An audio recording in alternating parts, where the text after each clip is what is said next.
On attending Nelson Mandela Metropolitan University in 2012, here I, Tanis of Seattle, reflect on attending Nelson Mandela Metropolitan University in Port Elizabeth, South Africa, 6-month student visa, January 2012 to June 2012, including how medical coverage and immunizations related to my international travel before and after lived in the greater Seattle area, United States of America, and overall in-country experience. So I'm going to put my American football ring on. You guys got to see me don it this time, and I'm going to have a cup of noodles, chicken flavor, Nissan cup of noodles as I go through this. Oh wait, I'm supposed to have something with me, aren't I? This is supposed to be done. Video fun of trying the different things that kind of like need to be constructed. All right, here's our dog, our skeletal dog. This might not be a seasonal item, but it may not be, is not.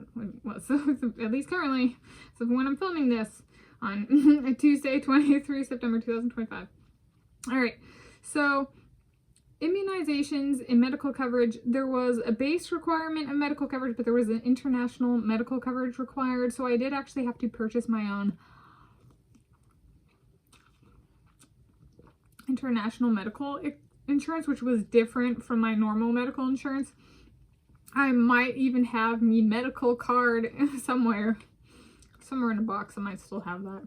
It was different, and it was in addition to my normal. But I did have to buy something, and it was kind of cool. It was like, it was my own, and I bought it and paid for it and stuff. Immunizations and requirements.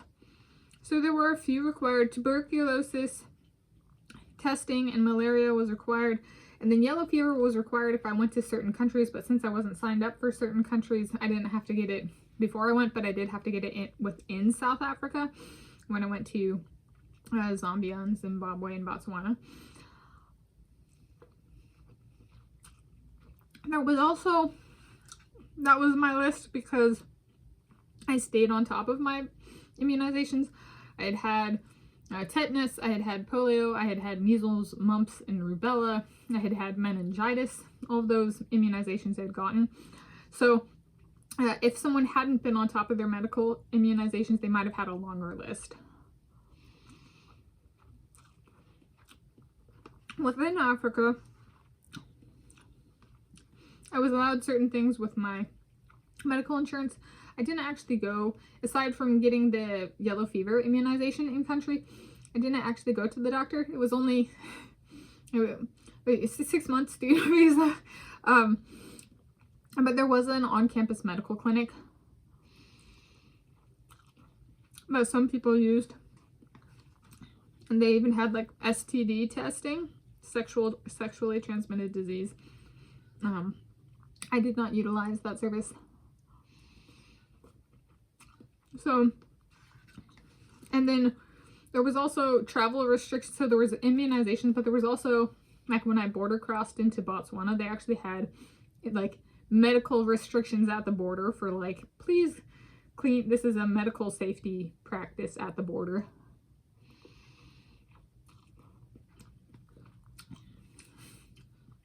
The ring is this. So in addition to immunizations, there was actual like physical policy at border that was enforced. So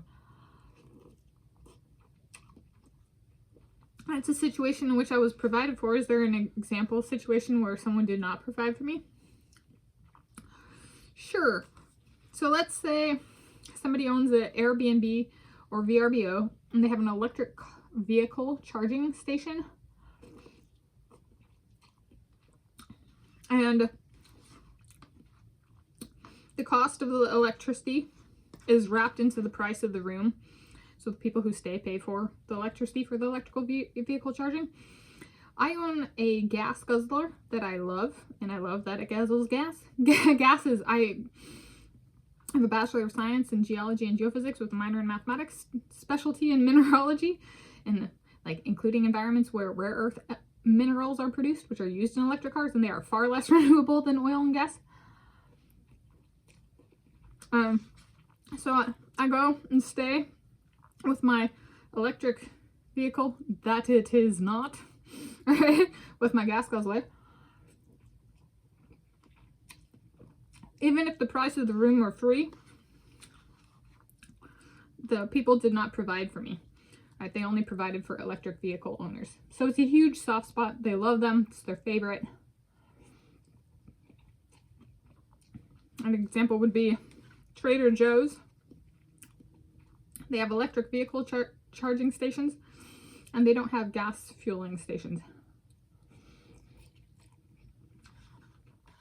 They chose electric vehicles over me. They have not ever provided me fuel in the parking lot.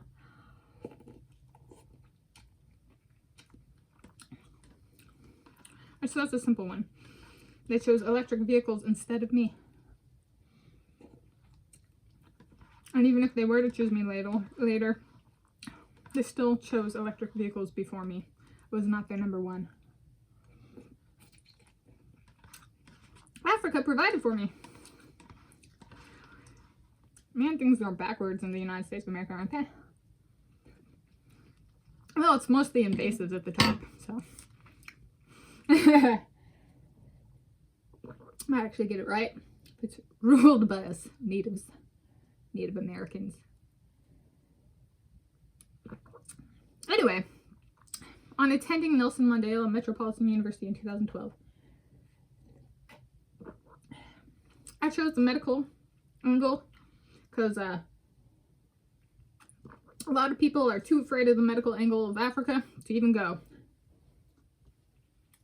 So this is how I made it go. A bit of that was I followed all of the procedures I was required to.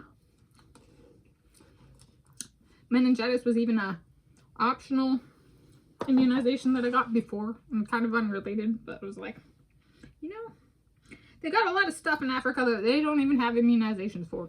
So there we go. The how sometimes is just tackling that fear, and I did that, and it really helped with my experience. Thank you for joining me.